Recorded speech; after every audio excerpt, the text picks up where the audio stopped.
With a name like School of Thought, we're always thinking about what's next. Recently, we talked to some of the innovators who are shaping the future. These 5 trends rose to the top. I was on my laptop. I was watching an important thing on television I was commenting on my laptop. I was text messaging with a friend, and I was reading Twitter on my iPad. And that's just sort of the nature of what we do today. We're doing everything simultaneously with multiple people on multiple screens. We're constantly trying to see how many more inputs can we add to human beings where they can still be functional. And I think that level of inputs will be even higher, and I think we'll still be able to match our level of productivity.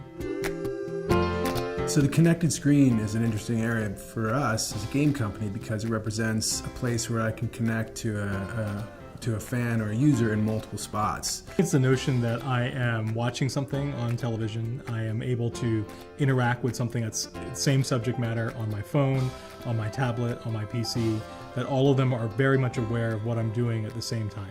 It's really about people doing something that's connected to what they're watching. And so now I have one screen just for Twitter, just for my tweet deck, and then one for my calendar. I would say Twitter is not a great tool for it actually saying, I'm watching this particular show and here's what's going on, because you have to use things like hashtags and things like that, which are not sort of natural human ways of saying what you want to talk about.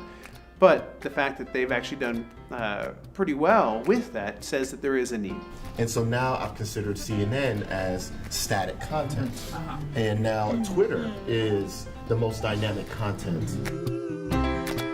We as consumers can vote with our pocketbooks, vote with our wallets, and we can vote for companies that have the same interests we do. As a result, if you're a brand and you want to reach those consumers, you can't just tell them something because they have the ability to instantly refute what you're telling them.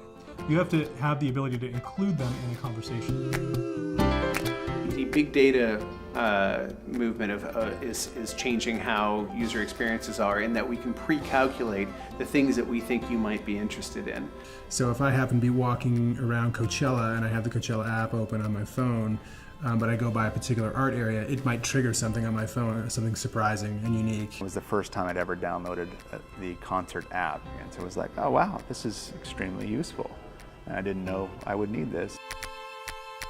Any good product starts with who the customer is and what their needs are, and then meeting those needs. As Jeff Bezos used to say at Amazon, it is, you start with the customer and you work backwards. The important thing is not to oversell people with digital, or especially with a connected mobile device. I think the important piece is to surprise and delight them with something that they didn't expect. The best way to figure out what's happening next and what's going to happen next is to just go out and talk to as many customers as possible.